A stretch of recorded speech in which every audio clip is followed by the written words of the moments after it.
Oh, hi. My name is Ralph Krugler. I'm the historian for the Hillsborough Lighthouse Preservation Society, and I'm one of the people who has the honor and privilege to get to work here from time to time. What I'm hoping to do with some video clips here is show you a little bit about what we do behind the scenes at the Preservation Society to keep the lighthouse up and running, and to give you a better perspective of what we do here. Now, as you watch this, I want you to remember a few things. Number one, this is what you call a no-budget show, meaning this is a handheld DSLR camera from about 20 years ago. A microphone system is probably one of the most inexpensive you can get. My boom microphone, but I don't have somebody else on camera with me. And I'm learning how to do video editing actually as I'm doing this. So if you're expecting something big and flashy, well, I'm sorry, but the big and flash is going to be with the star of the show, which is the lighthouse. It's not me. I'm not here to look good. The lighthouse is. And that's what we do at the Preservation Society. We try and make the lighthouse look as good as we can. So with that in mind, why don't you sit back, enjoy, and let's take a look at our 115-year-old girl. So we're washing the lighthouse. Right. Okay. So the idea is we have two levels of catwalks. One at the very top, which nobody ever walks on, but all the birds like it. And then we have the lower one, which the birds also like, but people get to walk on. So what we're going to do is we're going to try and wash the outside of the big diamond area, which you'll see. That's actually where the lens and the beam comes out from. Okay. We're going to wash the catwalk up at the top up there, and then we're going to wash the catwalk on the bottom part, which is around where all the motors are, called the service room or the motor room, depending upon who you talk to and what they're talking about. And then what we're going to do down that is come straight down this tube here, right down the center, which you guys will get a good view of in the future, and then into the vestibule out here. Has a little bit of mildew. If you see Brian, what he's doing up there, you'll see that there's a bunch of mildew up there. So the whole idea is to try and get the lighthouse back to its standard white state without any mildew on it. Okay, quick question. Why are we doing this? Is this like a spring cleaning, or is this just a yearly checklist thing, or what's the point of this? Well, there's a couple. It fits a couple of those categories that you mentioned. One is we like to do it fairly annually. Sometimes we skip a year, sometimes not, because the lighthouse has a bunch of different temperatures going on inside of it, and with that we get, if you think of a glass with ice cubes in it, you get the condensation. Well, you kind of get that on the inside here, and what happens is we get mildew that forms on the inside. So the idea here is to try and get the mildew off. Sometimes we work on it during the year and get as much as we can off, but generally, like on a yearly basis, we try to hose it down, get it ready for our annual gala, which is what we're doing this for today. We do a gala every year, which is a big shindig that we do. It's our big money raiser for the HOPS. And we've decided today is the day, and it's like one of the coldest days of the year right now. So. Yesterday was 85, today it's 57. Yeah, so the general idea is we try and get as much mildew out as we can, usually on about an annual basis.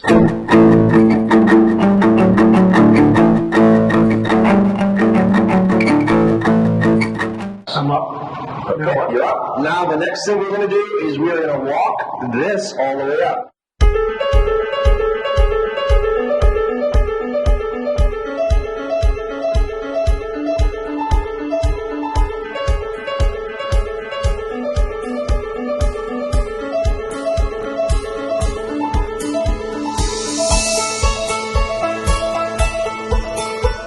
Alright, so we're in the old watch room, now called the machine room, and we're getting ready to go outside and do some cleaning, and looks like we're doing some mountain climbing too.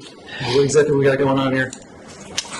So since we're going to be outside on the top catwalk, it requires us to be extra safe. So since I am a climber, I just basically like using climbing harnesses. They're a little bit easier to use than your industrial harness. I know the industrial harnesses go over your shoulders and stuff, but from our perspective, even if you fall from the top, you're just going to end up on the bottom catwalk. So we don't need an industrial harness. So what I'm going to do is give this one to Ralph. This is one's for Ralph. I just did an inspection on it to make sure it's okay. These are my old climbing harnesses, and then I'm going to put my own harness on. It's been a long time since I did any kind of rock climbing. A long time. So what we're going to basically do is have 2 points of contact for each of us, so that if one of them does break, there will also be a secondary backup. That's a definite whenever you're in a safety situation like this, is where you just don't want to rely upon one point of contact. You actually have to have 2 of them. Yeah, I definitely forget how much fun these were to put on. Yeah. They really get right in there. Okay. They are safe. Yeah, definitely not slipping out of this thing. I want to get some of these for the house. Just hang around, man. They're great though. Just hang out in and have fun in. How many hours a day would you wear these things for rock climbing? Oh, 8 hours easy. Oh, that'd be No fun. problem. That would be fun. So that goes tight. That goes into your beaner. You do not have an auto-locking beaner, so you have to turn that. Mine, I have an auto-locking beaner. Now, for one extra set, you don't actually have to do this, but it does help. Just run it back through this way. This rope here, and then I'm going to be on a completely different section of the rope. Okay. So I'm going to be scrubbing one side, you're going to be scrubbing another side? Yeah. Okay. Okay, so you are double hooked in. Nothing like hosing down birds dropping. This is how you should spend every Sunday. Okay, Ralph. Yeah. I'll do this section here, so if you wet it, Okay. and then you can do that section over there. You want windows also? Yeah, might as well. Okay. Watch out, I don't get Go ahead, you. I'm going. Okay. This is the fun part. The actual getting the bird poop off the windows and off the outside. I'm heading out.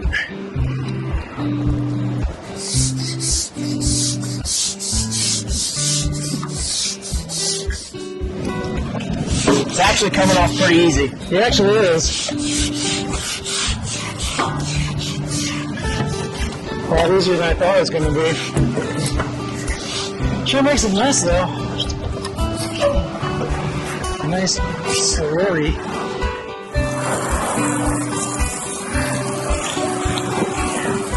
Really hope there's nobody standing down there right now.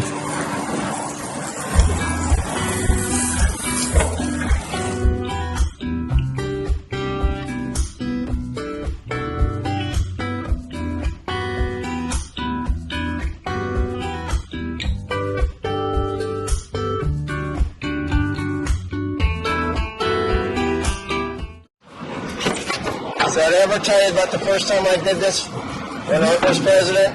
Nope.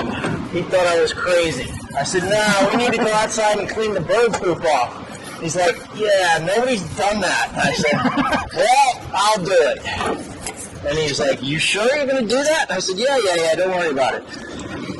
So we got the pressure cleaner up here and did the whole thing.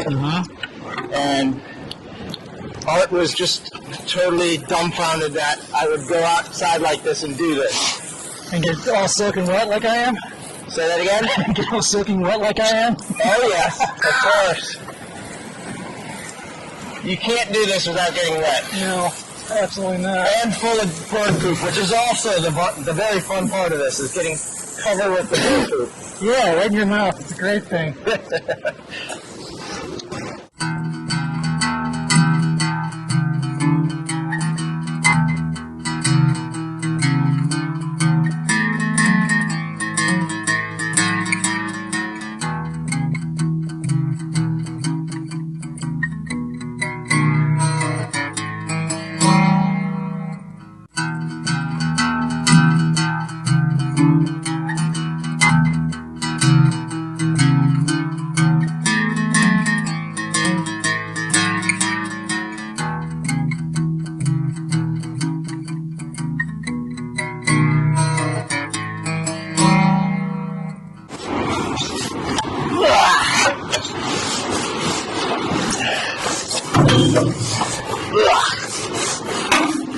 Got bird poop right in my face. Hey, welcome to the club.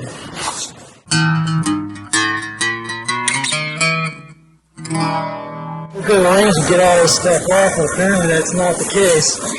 And if you're a faint of heart, you might not want to be standing here, but gives you a pretty sweet view of everything that's going on. We can get this glass clean for you, maybe you can get a better shot of it too. And somehow Ken still gets me with the water spray, no matter where I am on here. They're just whipping the water around the circular lantern and getting me right in the back. You see all this up here? That's all from the birds. That's all the acid eating through this paint. Well, there's why I gotta get all this stuff off of here. Now, there's lots of lighthouse keepers in here every day. The birds didn't bother because they scared all the birds away. And now, since nobody's up here every single day, the birds tend to take roost.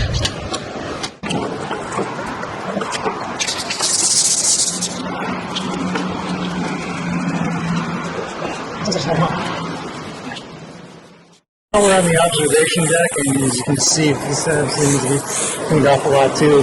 So Ken's on the other side shooting some water right now. We're going to get this thing hosed down, and we're going to scrape all this stuff off and keep pushing everything down.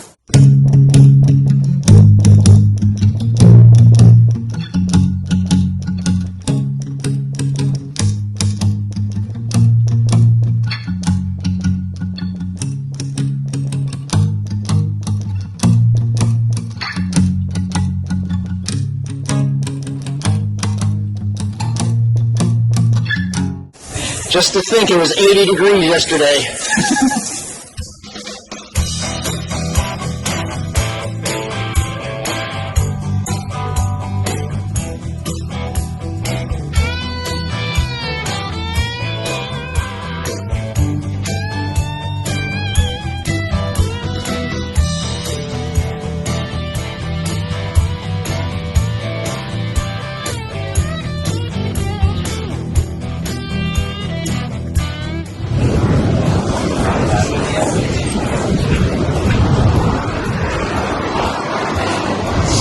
I don't know what you can tell, the wind's really picked up since we came up from down there, or up there, I mean. I can tell by Ken's hat flapping in the wind over there. I'm definitely glad we're not up there anymore, we're down here, because this would be a little dangerous.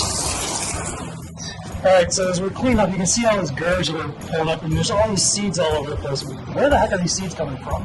Those actually come from the palm trees that are inland. They grow on fronds, and there's all these little blackish kind of berries. They're not very nutritional, but the birds like them because they basically get the nutrition from the covers that are on it, and there's a itty bitty little bit of pulp, but a massive seed on the inside. So if you actually see the berry, it's just a little bit bigger than the actual seed itself. But they grow thousands of them on the palm trees. So you're telling me the birds eat this? Yes, they eat it, they digest it, whatever they can, and then they poop out the rest. So some days up here we'll find thousands of these berries all over the place. It's something we have to do generally on a weekly basis. So I'm holding bird poop. Basically. Alright, great.